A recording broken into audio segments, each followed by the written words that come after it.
Okay, we're back. So for those folks on Zoom, I'm sorry that you missed, just welcoming our audience here. I'm going to welcome you. So if you do have any issues with presentation on Zoom, or would like to submit a question for Piper, please use the chat function. We'll have a question and answer session at the end, and we'll also present the questions that we see on Zoom. Also, we recommend that you change your screen on Zoom from gallery to speaker view, so you'll see whoever's speaking rather than all the other Zoomers. And for all that you can do or here in person, I ask that you please, if you have not already, sign the sign-in sheet. That's important because we keep track of all the emails and we tell you about what's upcoming for both Atlanta Authors and for Roswell Reads. Now, there's another thing. How many of you are on Facebook? Oh, how many of you to hear that? Okay. How many of you have signed up for the Atlanta Authors page on Facebook? Oh, yeah. Okay. So the ones who are on Facebook and have not, please go on there and go on Atlanta Authors. We have a new member of our committee who is helping us, and she's putting up regular posts, doing a great job. And we'd like everybody to sign up for that. And we feel like we can attract more people to our events. So believe it or not, Atlanta Authors has been holding events at the Roswell Library, and now we're also holding them at the Roswell Cultural Arts Center for the last 15 years. And the list of authors is impressive. Ta-da!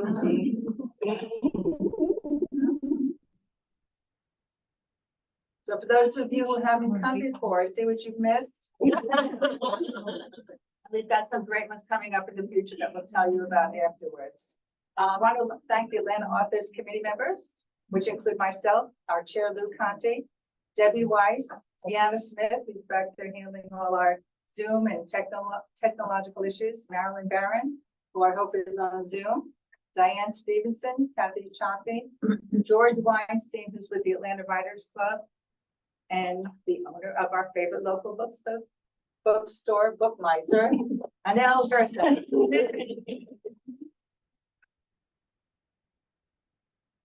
We couldn't hold these events without the unswerving support of the Friends of the Roswell Library and East Roswell Libraries, and we thank them as well.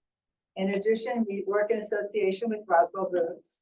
That group has kept their program alive and growing for more than 18 years.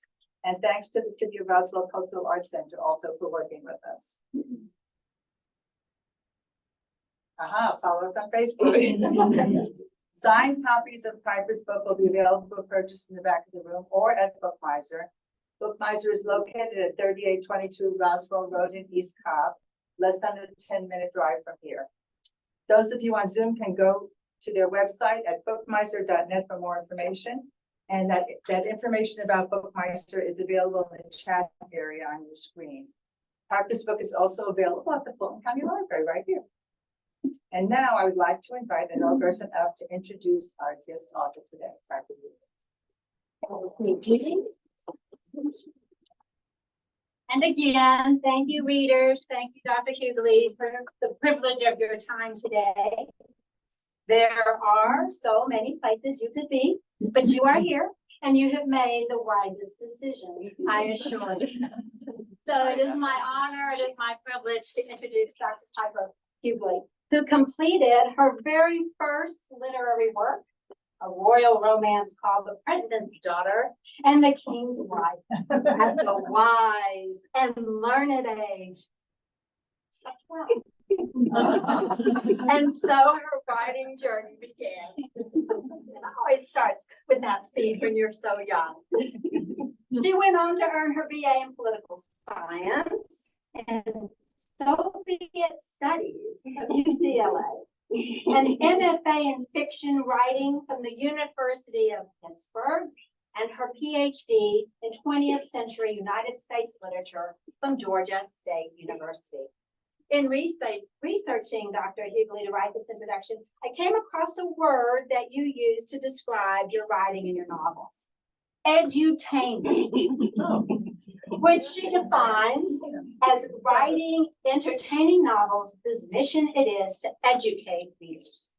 And I'm fairly certain that most all of you here today are fans of such novels, which allow us to learn through story, so much of the history that was left out of our history textbooks, especially the history of women.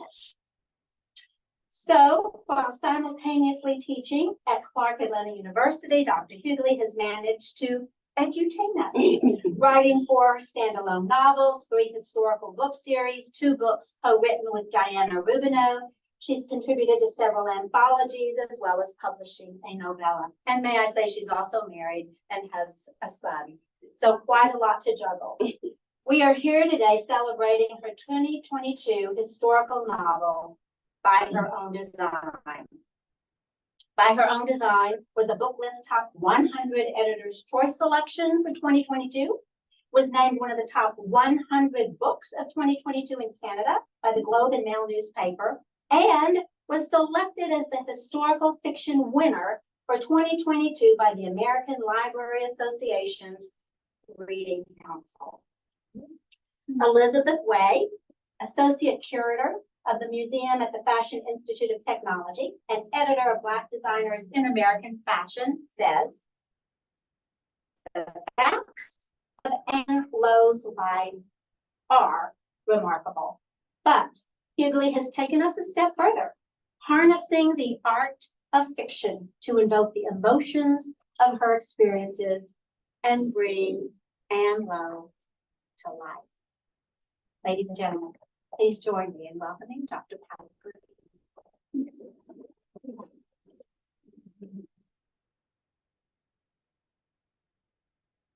Dale did some research. Usually have the my 12-year-old situation. We moved to a new neighborhood and I was terrified. I stayed inside like much of the summer. And I had this idea, and I didn't know back then what I was doing, of course. But now the genre is like a royalty romance. It's a trope in romance now. But I just found a way to marry my 2 interests in terms of the presidents and royalty. And so, I'll call it The President's Daughter and the King's Wife. Oh my gosh, like that really, really takes me back. And then, for those of us of a certain age here who remember being charged per phone call, and remember that, and then you had to call at a certain time and all of that. Well, having just moved into this new house, I ran up our phone bill, and my mother got the phone bill, and she's like, "What is that?" Here, I was doing research for my novel, The President's Daughter. And she was like, okay, this is the kid I have, and I'm just gonna roll with it. Yeah. My parents are always very, very encouraging people. Welcome. This is an honor to be among you. When I saw the list of people, I was like, oh, this is great, because I know several of those people, and I know they've been here. And so I was telling these ladies up front here is a little bit like waiting to be picked. Like if you recall those bad memories from gym class, if you're a non-athlete like me. So it's really, really an honor for me to be here today to talk to you all about Genius Anne Lowe. That's what I call her. Is whenever I post about her on social media or whatever, I always put that hashtag Genius Anne Lowe. My intersections with her legacy started back again, when I was a kid. Like the summer comes and there's nothing to do. I'll just find myself some kind of research project. So one summer, my research project was about the Kennedys. So I learned all that I could about the Kennedys. And then part of that, of course, also was me figuring out, well, who were the African Americans in their orbit, right? And so then I learned back then that JFK had the first Black Secret Service agent. He also there were actually an astronaut appointed to the space program, but he didn't go up with everyone else. And then that's when I also learned about this Black fashion designer who had designed Jackie Bouvier's wedding gown. And so that information was always there in the back of my mind about her. But it wasn't anything that really flourished or came to anything until I was on the social media platform formerly known as Twitter. And the editor who had tweeted out, a request to say, hey, who's going to write me this novel? Now, I knew she had done that kind of thing before because one of my friends got a contract to write a book in just that way. Tessa had tweeted out an article about the 6 AAAs. What the 6 AAA is? Okay, Jamie, you're about to be outside. The 6 AAA is the all-Black female troops in World War II. Oh. Yes. So Mary McLeod Bethune, some of you might have read about in The First Ladies that came out last June. One of the things that she did was organize an all-Black female troops. They were stationed and trained in Des Moines, Iowa, and I went with my friend. I went with her to Des Moines, Iowa. She was like, where are you going? We're going to Des Moines, Iowa. Okay, what are you doing there? There's a whole base that was partly a museum that showed like all the their uniforms and where they went and the kinds of things they did, etc., to train them, where they all were collected there and then went to Europe. And this was relatively late during the war. They went to Europe, World War in 1945. What they went to do was to relieve the men who were already over there in England to sort out the mail. They said the mail is a mess here, and we need people to deal with this mail. It's probably going to take you guys a year or something like that to sort it. And being women, it took them months to do, like 5 months or something like that to sort it out or whatever. But what they also did was relieved those men to be able to go to D-Day. And so that's World War II history that my friend Kaya Alderson wrote a book about called Sisters in Arms. And the 6 AAA just got hot because there are now 2 more historical fiction books about the 6 AAA. I can't remember the one by Jo Shonda Sanders and Sheila Williams that were published within the past. And there's going to be a movie on Netflix this year about the 6 AAA as well. So she was always tweeting out these bits of historical information to say who can write this novel for me. So one night she tweeted out an article about Anne Lowe and said, who can write this book for me? I said, I knew about Anne Lowe. I knew, who she was, whatever. Let me read this article. And when I read the article and I learned more particulars of her life, I was like, oh my gosh, this is time for Piper 2.0.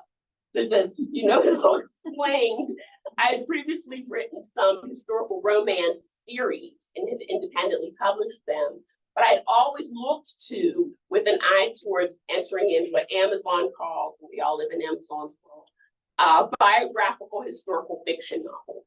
I'd always looked to try to do that. And I'd been working on a particular project for some time, but when I saw Tessa's tweet, I was like, okay, this is my opportunity to get the foot in the door with a traditional publisher. So I read about Anne Lowe's life, read a few more things on the internet, and instantly when I saw her dates, remember all of my nerd royalty stuff, I knew instantly the day after she died was when Charles and Diana had gotten engaged. And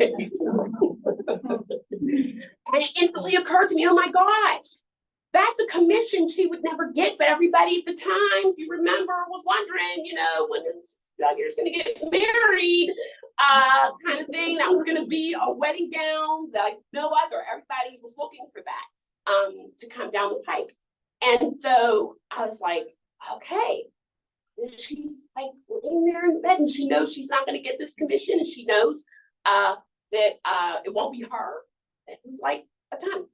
It's a prologue. And I'd been fervently anti-prologue prior to that moment. Did not understand ever before that what a prologue was for. Now I understand what it was for. So what ended up being the prologue, I went, wrote it, sent it to my agent and said, tell Tessa I'm on this. Do not let anybody else near it. And that's how contract to write by her own design. But unbeknownst to me, in terms of Ann Lowe's life, there were a couple of other things, ways in which we overlapped. One of them being is that Clayton, Alabama, where she was born, is just 2 counties over from where my paternal great-grandmother, Missouri Huguley, was born.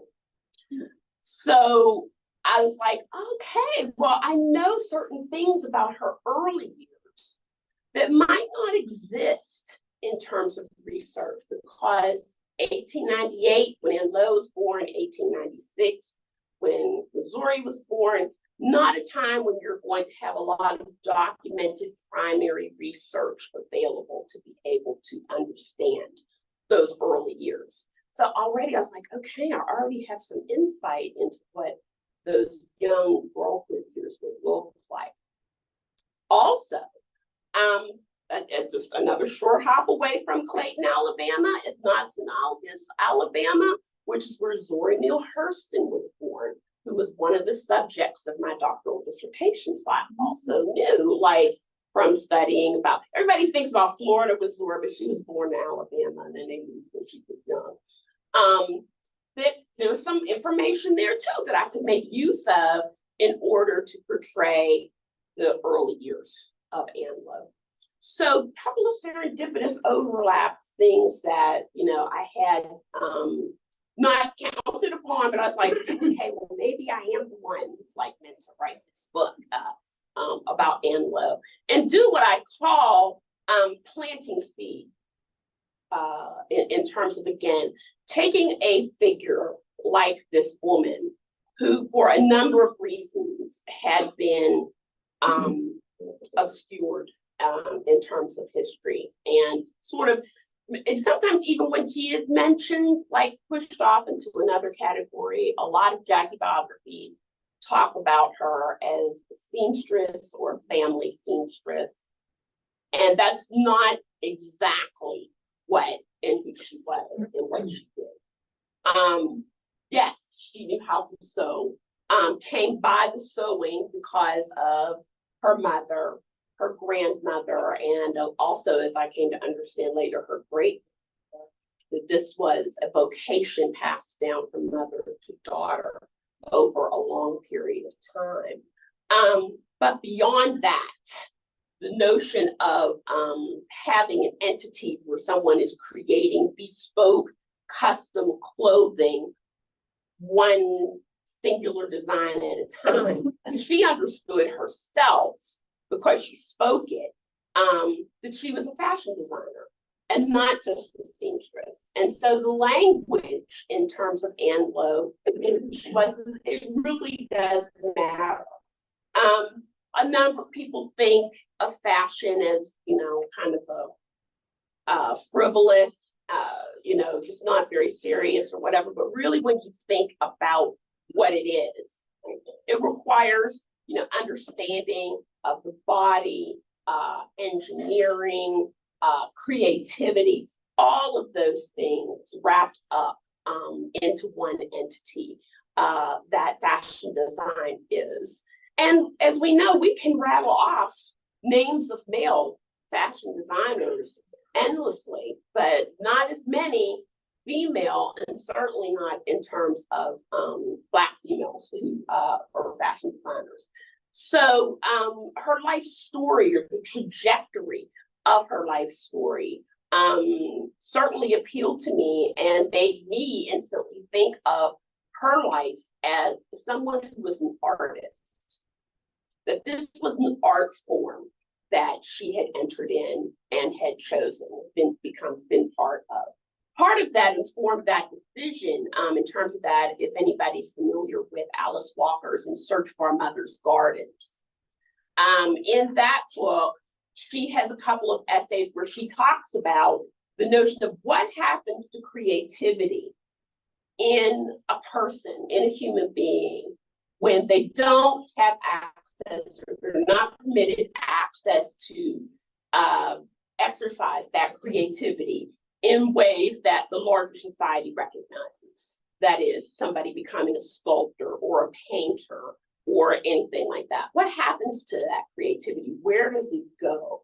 And a lot of her work in that particular book talks about how women who were not permitted those outlets for their creativity, how they exercised it, most poignantly about her mother, who as a woman born here in Georgia, how did she exercise her creativity? It was through her garden, right? So it was a whole aspect in terms of the way she planted the garden, the flowers that she chose, the colors that she chose, etc. All of those things in terms of the ways in which here her mother was able to exercise her creativity. And so that particular thought, that framework, then I was able to apply to Ann Lowe's life and thinking about what kinds of things was Ann Lowe doing in terms of developing herself and a sense of herself as an artist. And that was the way in which I saw her process coming along. It's Women's History Month, right? So what a number of people have told me in the book that I did put that in there, but I was like, okay, now that you're pointing that out, this is true. Sort of these circles of female support that she had across the trajectory of her life, starting with, of course, her mother and her grandmother, who poured into her, who believed in her talent, who encouraged her. No small thing, because a lot of times people, families, relatives can shut down a child's creativity. And witness my mother, in terms of running up the phone bill. And I think about all those early years during Halloween, whenever I would want to be something for Halloween, I would want to be something historical. So there were several years now. It was a Pilgrim and Betsy Ross. And it was the same pattern that she used, in terms of sewing me my Halloween costume, would alter it or whatever, except till we got to that one particular year where we couldn't use that pattern anymore in terms of that. Maybe it's time for you to stop trick or treating in terms of that. So it's important for a young developing artist to have that familiar support. And Ann Lowe did via her mother and her grandmother's example. And that was one of the things that I showed in the book. Even though Ann in her, particular juncture, got to the point where she, showed out a little bit. This is what happens, I guess, in terms of when somebody is trying to find their independence apart from their mother, from their situation or whatever. Her early years, a lot of readers have said, and it was certainly true for me, in terms of coming and acknowledging her as a child bride, particular, not to say just the Southern phenomenon, but in that time period, circumstance and situation, very, very painful to think about, to write about, etc. But again, with a lot of other research I had done over the years that had come to fore in terms of depicting that particular part of the book, a factoid that ultimately was confirmed for me by the family in terms of that really happened. But again, her flight to freedom, as I call it, despite the fact that she becomes a mother at 15, but finds her way to escape that particularly horrific situation because of her efforts, because of her own efforts, which is why I love the title of the book, which I did not come up with, by the way. It's the marketing department and plus my agent that came up with the title. Sometimes, sometimes they come up with something, and once you sign the contract, there's not much you can do. Okay, yeah, that sounds good. But this one, I thought, okay, really, that's great. But I signed the contract as Untitled Ann Lowe Project. This was like the one project out of the 14 books I've done where I had no idea of what to call it. Yeah. So anyway, the whole aspect of her flight to freedom, that story that she herself tells of Josephine Lee, seeing her in a department store, seeing what she's wearing and having the good enough eye to notice, because she was not a flashy dresser. She dressed herself well. but she always was about putting all of her creative energy and forces into the things that she was designing. It wasn't meant to be for her, meant to be for these dresses that she had in her mind or whatever. And in the book, I have her denying that she made the dress. So just, certain things that authors have to do for dramatic tension and all of that other kind of stuff. But in real life, Anne's like, oh, I made this, So yes, there were certain things in terms of the story between the real truth of her life that as we know it, and then the way that I had to write a story to keep readers turning pages, in terms of that. But the Josephine Lee, said, oh, thank goodness, I need a seamstress. I have these 4 girls. 2 of them are getting married, they're twins at the same time. I need somebody to come and make dresses. That was her opportunity to grab baby Arthur and hit the road to go down to Tampa to live.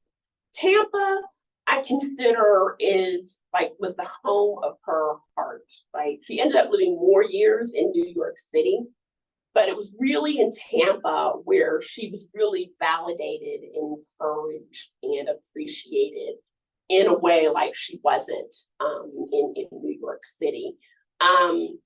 Point of fact, like that for a woman, a Black woman at that particular point in time in the early 20th century, to be recognized and to have articles, not just mentioned, like her advertisements or articles written about her at that particular point in time, but pointed out the fact that she had done a certain kind of accomplishment in that community that they really felt like was worthy of coverage, particularly in the mainstream media. I'm not just talking about Black newspapers or whatever, but in the mainstream media, writing articles in the 1920s about Anne Lowe and who she was, really pointed out the fact that she was really respected, admired, and appreciated for what she did. And then her being named as the designer of the Gasparilla Court for those 3 years in the 1920s, really another way of saying, okay, this is very a singular woman in terms of, and so while, the fact that Anne was a Black woman and is marginalized, and it's usually typically difficult to find research in terms of writing about someone like that, she had done a certain kind of thing from the time she was a relatively early age. She's only 26, making her mark. Easy to go and find those resources to begin to read about her, what she meant to that Tampa community, as well as the other, I call them the citrus grove maven, all of the doyens, in terms of them. And Josephine Lee, very singularly, didn't say, oh yeah, I only want you to be designing for me and my daughters exclusively, that she shared Anne Lowe's talents with the community, and she staked her in terms of a shop, even though trying to find a place for the shop was a little dicey in terms of Tampa still because of racial concerns, but staked her shop, set her up to go to school, which was a mixed blessing, as people who read the book remember, in terms of that. And when she felt like, you're bigger than Tampa, you should go to New York, and helped her to start a store in New York. And so that relationship between Anne Lowe and the Lee family continued on for many years. And after she left Tampa, she kept designing for members of the family. Her great-grandson reached out to me at one point, yes, saying that, yes, that all of the women in the family, and any woman who married into the family, wanted an Anne Lowe wedding gown, and she designed for them, as long as she was working. So it was really an amazing thing to find that other female source of support via the Lee family, and what they had done to write. I spent a long time looking at the Lee family, looking for at some point they're going to yank the rug out from under. No, that was not what it was at all. It was really a very singular but admirable kind of relationship that she had with Lee. And so that commission enabled her to be able to make more connections and to begin to design for people like Marjorie Merriweather Post, who I have in the book, who was also there in Florida in terms of her origins of the Post fortune. And then when she moves to New York, she makes connections with Vanderbilt, Roosevelt, Hunt, all of these women of this social register, and that she was kind of known as the best kept secret. Like that they would circulate her name amongst themselves, and probably would see this beautiful work, like wonder where it came from, and kind of thing. She was told, as I came to later find out, in terms of Olivia de Havilland's Oscar dress that she wore when she won her first Oscar. If you have any Olivia de Havilland fans out there, that is an early example of, and it's, you know, sort of, if you study fashion history, it's really an interesting thing to try to figure out. Strapless gowns, when they would come in, you know, when they really got to be a thing. We know the influence of strapless gowns really, really took off. It's, again, maybe you've got anybody in here, A Place in the Sun in 1950, when Elizabeth Taylor wore that dress, and really took off. This was 3 years before that, when Olivia de Havilland was at the Oscars wearing this gown, and the label inside indicated it was by Sonia. Was not Anne Lowe's name inside of that gown. She did not get the credit for that beautiful, I was just gonna say, like blueberryish turquoise strapless dress that I think kind of nudged folks in that direction to what really ultimately became a fashion staple over time. And the really remarkable thing about that dress, for me at least, because I can draw a stick figure, all this notion from her floral touch, her usual floral touch that she would incorporate, she started to incorporate when she was a little child, gathering scraps of fabric on the floors after her mother and grandmother were sewing and fashion fabric flowers. The floral touch on that gown is painted on, and it's not done with a stencil. She hand painted it on the fabric, which to me is like mind blowing. I just could not even imagine, you know, like, it's just incredible if you go, you know, Google it and take a look at that particular gown. It like rose in my estimation. And I, you know, I'm still like kind of wondering where the gown was. Like when Olivia de Havilland died, you know, so I was wondering, like, oh, I wonder if it's like, it wasn't in any of the lots, like in terms of, I wonder if it's her daughter that has it or whatever. I really should write her and ask her, you know, in terms of where that particular dress went to. In terms of the famous commission. And then from another commission for somebody that she had done for in Philadelphia, her cousin Janet Auchincloss was getting married to her second husband. And Janet Auchincloss is the mother of Jacqueline Bouvier, right? So she did her suit for the wedding to Uncle Hudie, as Jackie called him. And then there she was. She began a relationship with that family that lasted deep into the 60s, designing Jackie's Deb dress, Lee's Deb dress that Jackie wore at Lee's. Deb, both Jackie and Lee were named Deb of the Year whenever they had their dresses. And of course, very famously, Jackie's wedding gown. If people read the book, know she had consulted with Lee about her wedding dress, but Lee thought she could get a better price or whatever. So that when she went to the other designer, who added some price and stuff markup, and Anne Lowe was like, "See, I told you." She didn't do Lee, but Jackie's stepsister's Deb gown, half sisters Deb gown, her wedding dress, Janet Jr. So yeah, she began a relationship with that family that lasted for many, many years, even beyond the commission of Jackie's 1953 wedding gown, in terms of that. And so Anne Lowe, in terms of having her shop in the exclusive parts of New York where the fashion people would come, but financial concerns always a running issue. But what artist like is you know, like artists don't think in terms of like money and stuff like that, you know. And this background was confirmed for me about Ann Lowe when one of the research primary resources material that I knew was out in the world but could not get to it because of the pandemic was her appearance on the Mike Douglas show in December 1964, shortly before Christmas. So all of us who remember the Mike Douglas show back in the day, there's a certain, like, remember, he was in color.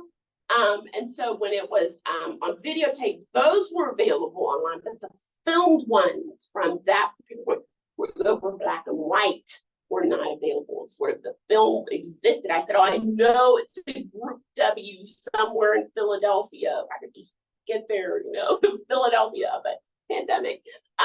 That wasn't happening. It wasn't until after the book had been published, after you know, all that the wonderful curator at the National Museum of African American History and Culture posted it online. So if you've seen it before, it's quite an interesting document in many ways. One of them being the national appearance of a Black woman on, you know, TV in this capacity, for one. And the chill Mike Douglas that I remember from my youth, whenever we would be forced to watch the Mike Douglas show at the babysitter's house. We always wanted her to put the cartoons on, you know, she would never do that. She would watch Mike Douglas.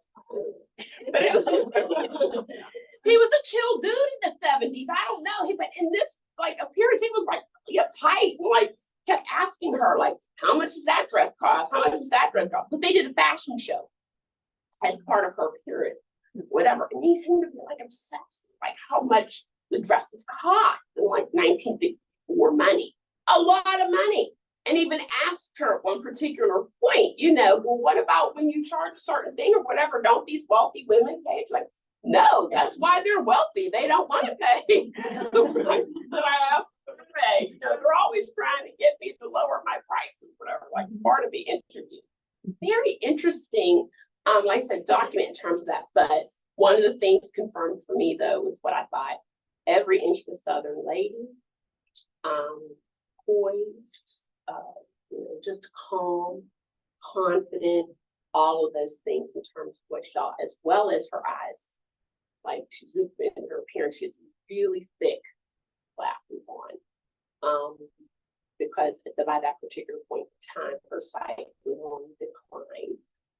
In terms of that. So, but it's an amazing document. You sort of, you do a Google it, it's on YouTube or whatever to be able to see what it was in terms of her appearances she did is well worth the time in terms of that. You just use your imagination for the dresses because black and white, right? In terms of that. So an amazing woman, and I hope that if you haven't read it, read it and spread the word. She deserves to be celebrated beyond February and April. February, March, excuse me, in terms of Women's History Month. She should be permanently. Thank you so much for having me. Okay, go ahead and answer some questions.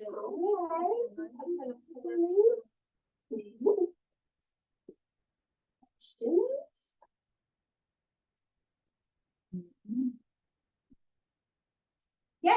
You presented Jackie's sister of the story, Lee, pretty bratty. Was she like in your research, Lee Razzell, but she not awful to Jackie? Their relationship was fraught, man. Like, you know, Jackie did not leave anything to her. You know, it's like really, yeah. They had a lot of issues. Yeah. This is what I'm showing on the screen. Oh yeah, yeah. That's the Jackie. Yeah. I still read about the Kennedy. Hey, I can stop, you know. Latest one, where discussions were about Janet making a point of who was going to hold Lee. It's not going to be you. Let Jackie have him. That's the Olivia de Havilland. Yeah. Let Jackie have him. and So the thought behind the biography was that this was one of the reasons why the seed was sown in terms of their attention. And you, of course, know the later aspect about Onassis, because Lee had been having an affair with Onassis and thought, Onassis was going to her and then Jackie. Watch, this is Anne Lowe in her glass. Yes, that is Anne Lowe. Just a later, yes. Yeah. Yeah. So, how many years did she design? From that first commission when her mother died and she had to finish the commission, that was started in when she was 1914, and she retired in 1972. A lot of these dresses are in museums, like this is in the Met. Yeah, this is where they keep them. They keep them in museums. Oh, she lived to be an old age until she was 83. I think so. Yeah. A lot of the belief is that because of her early years, she was very petite, that she'd been malnourished, but she lived longer. And I'm hoping I remember this right, but maybe it was in your book that really wasn't Jackie's favorite design. Right. It was more her future father. Okay. I knew She did not like the dress. We can say it. Yeah. We can say that. Yeah. What she usually would wear. Yeah. Yeah. It doesn't look like Jackie's style, Exactly. right? But the part that I put in there about Joe Kennedy saying, oh yes, at least a Black designer without a health jacket, Southern votes, and knowing what the wedding was, 800 at the church, the entire United States Senate and their wives, since there were no women senators back then, and then 1,200 at Hammersmith Farm for the reception. That there was the thought that it had to be a big dress. Well, that's a good spot. That on the Yeah. sitting down, yeah. Yeah, that had to be a big dress and stuff. I've been reading about this stuff. I mean, you want to know about this? Like I said, I haven't stopped. Like I said, I was there were two, because I'm looking to see if these biographers are going to stay in low, and they still don't. Yeah, they still. What's your next? Well, American Daughters comes out on April 2nd. This is the little sneak peek book available, which is about secret interracial friendship between Alice Roosevelt, whose grandmother's home is not far from here, right? And Portia Washington, daughter of Booker T. Washington. So some of you might remember when John McCain did his concession speech that he spoke about the famous dinner where Teddy Roosevelt had just gotten to be president because McKinley had been assassinated, and he thought, I'll just have Booker T. Washington over for dinner, without really realizing that this would be the first time that a Black man had walked the front doors of the White House to have dinner. There's an entire book about it called Guest of Honor, even. It was such a big deal because the country went crazy after that. It was like everybody lost their minds. And so the next week, Teddy and Booker T. Washington were due to be at the same space at the same time. And people were looking at very carefully to see how would Teddy react to Booker T. Washington because of this big, huge, kerfuffle that it was. There were cartoonists who had Booker T. Washington raping Alice. She was not even there yet. She wasn't there because Teddy was afraid to bring her into Washington because, of course, she was a handful. But it was at this Yale conference where he was arranging to pick her up and bring her back with him to Washington. Portia was up at school in New England, and so this is when they first met in 1901, and they cultivated a friendship that lasted until Portia's death in 1978. American Daughters is about up until the 1930s, but it's about their lives as good daughters, good wives. Who are you going to marry when your daddies are the most famous white and Black men in America, and how do those marriages work? That's hard. It's tough to live up to that. And good mothers as well. And then both of them, in terms of way they find their way to liberation. So American Daughters is for sale today. So that's the next book. I love the cover of your book. I guess you had nothing to say about that Woo! either. Were you given options? This was the 9th iteration. At one point, I was like, I can come to New York and show you my stick figures. You know, because I told you I can't draw, so like, I can show you what I mean by stick figures. But they kept coming back with stuff where she was kneeling on the ground, whatever. I was like, no, no, no, no, no. She must be centered in the cover. This is her moment. This is about her. I want her centered. And then like a number of historical fiction fans, like if people were on Facebook, if you're in the historical fiction book lovers club or anything like that, or they tend to lurk a lot. So they're always talking about the woman behind, you know, cover, not being able to get it. But it's become this trademark of historical fiction. I'm like, I wanted that or whatever. And then, you know, it's like, you guys are not giving that to me or whatever. But the hat tip is like a way of having it, but it's something different where it's not that kind of thing. So yeah, they were nice to me in terms of, you know, how much they indulged me or whatever. But, you know, the whole particular aspect, like I said, in terms of insisting that she be centered was, yeah. So there were like several other iterations. So I noticed that one. So the book that just came out, are you happier with the cover? I think they done better. We have a question on the Zoom.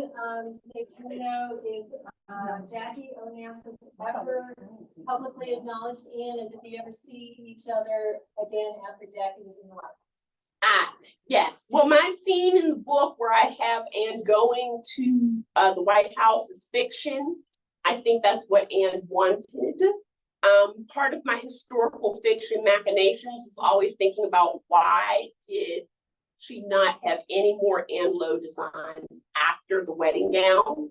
So that's me, I said, as a historical fiction writer coming in and creating a circumstance that would have meant, you know, sort of the end of that particular relationship and circumstance and situation.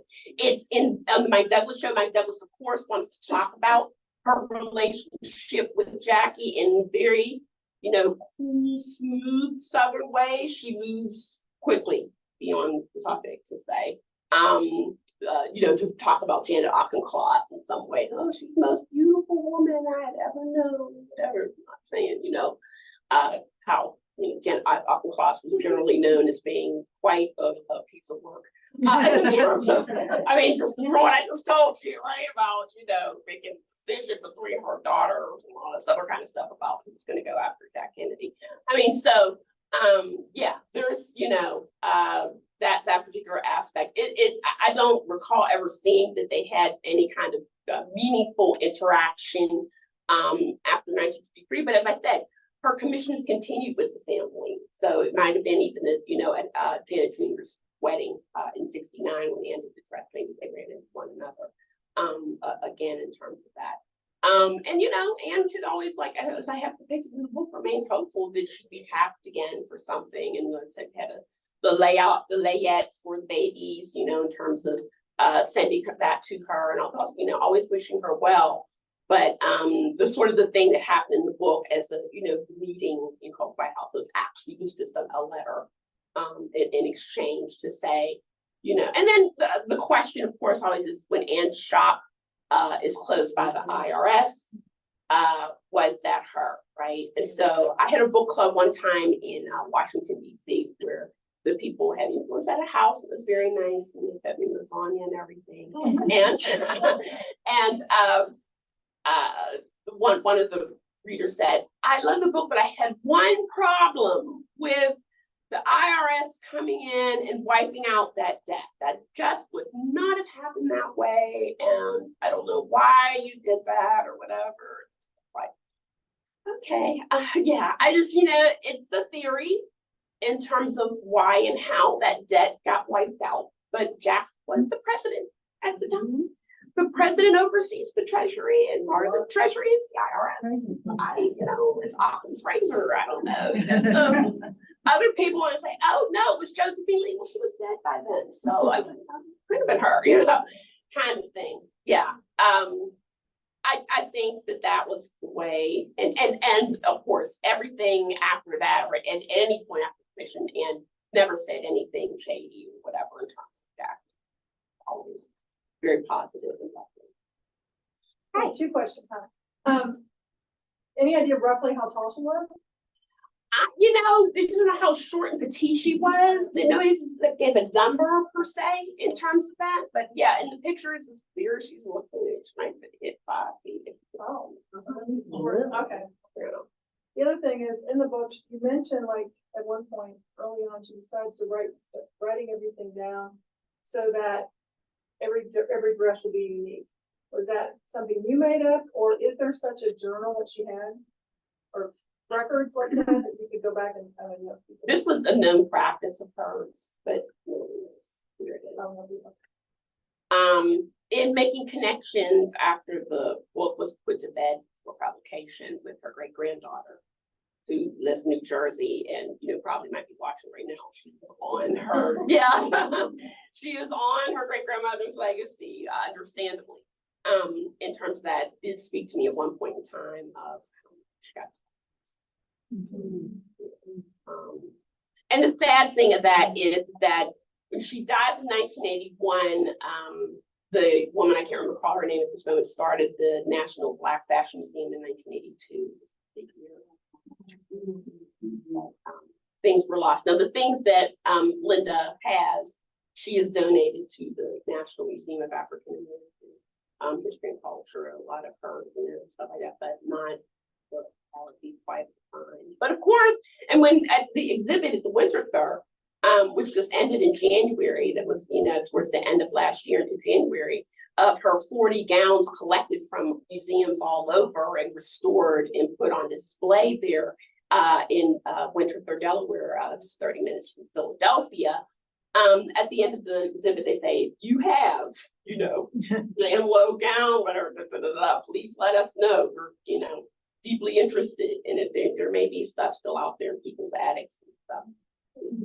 Yeah, I was struck through the book constantly from the time she starts in a small town, barefoot, just, running around, trying to get out of there. Then she's basically appropriated by this man who almost like traffics her as a seamstress for his business and appropriates her talent.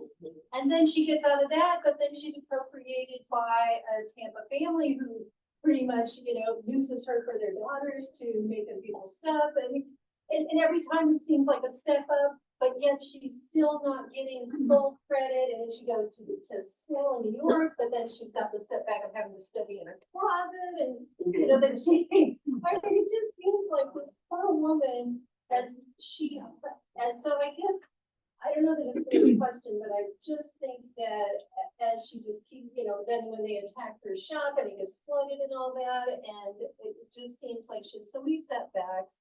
Do you think that contributed to the character that she obviously had towards the end of it just seems like she became tougher and more resilient, more whatever it was about her. It was just, she must have been, I know she was probably an amazing person from the start, but do you think that these trials and tribulations contributed to the character of the person she became? Oh, yes, absolutely. But I, have to say, for me, in terms of the way in which, and that's why I call Tampa the home of her heart, because I wouldn't look at it and say she's appropriated by the Lee family, because that would have meant Josephine keeping her to herself. That would have meant, her not staking her to go to school and not staking her to shops or whatever. As again, the relationship I was going for was not a white savior relationship, but one of an artist and a patron who recognized her artistry and used her money to support it. This is how artists still do to some extent, are able to practice their art and craft. But there are other things in terms of the book that I didn't even make it in. Didn't make it in. I could not put them in the book because then people would not read. the book. It would like not move as fast. The pacing is the thing, you know. So yeah, I mean, just her, like for instance, one of the things that didn't make it in, but that she talked about on the Mike Douglas show, she didn't get to meet Olivia de Havilland. I put that in there, like thinking, oh well, of course, you know, to fit her, she would have had to meet her. Sonia told her, you know, put your 10 gold fingers. If you could imagine a dress, that would be the dress, whatever. Put your 10 gold fingers on this dress. What would it look like? That was the dress. She didn't even get to meet her. So just other stuff like that. But what the takeaway I hope that people have is that this was a woman who had a dream. And she was determined to realize that dream in spite of the obstacles. So that's for me how I look at it in terms of what does it take to have somebody reach their dream. That for me is what it is. And her resilient spirit is something. You know where her shop was in Tampa? At what part of the city? This is interesting because ever since this has like come out or whatever, several Tampa people, and I have not gotten in touch with their historical society to be able to figure out and find that out pointedly, but there are people who are looking and trying to figure that out in terms of that. So I hope like that they could put a marker up at some point or whatever. Where's she buried? She's buried in New York. She and Arthur share a grave. That's just how meaningful he was to her. Yeah. Well, thank you so much. Yeah.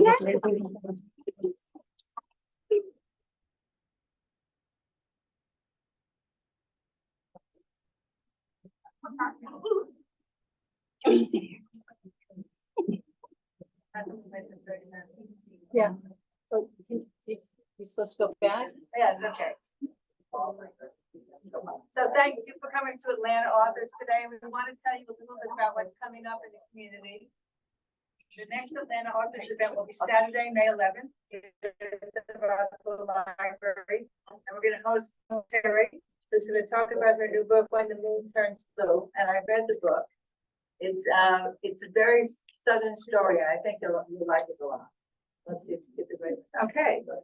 So on June 22nd, we'll be at the Roswell Cultural Arts Center, and the author is McCracken Poston, speaking about his book, The Zenith Man. So Zenith, do you remember the Zenith TV? Yeah. He was the TV repairman, and he was involved in a sort of a murder mystery. And it's a true story of a trial that was held in Ringgold, Georgia in the 1990s. And I think you'll really enjoy that event. He's quite a character. Okay, for both of these events, we'll be sending out email announcements with registration. And also our past author presentations are available on YouTube. So if you go on YouTube and you look up Atlanta Authors, you might be able to see some of those authors that you might have. No, where's the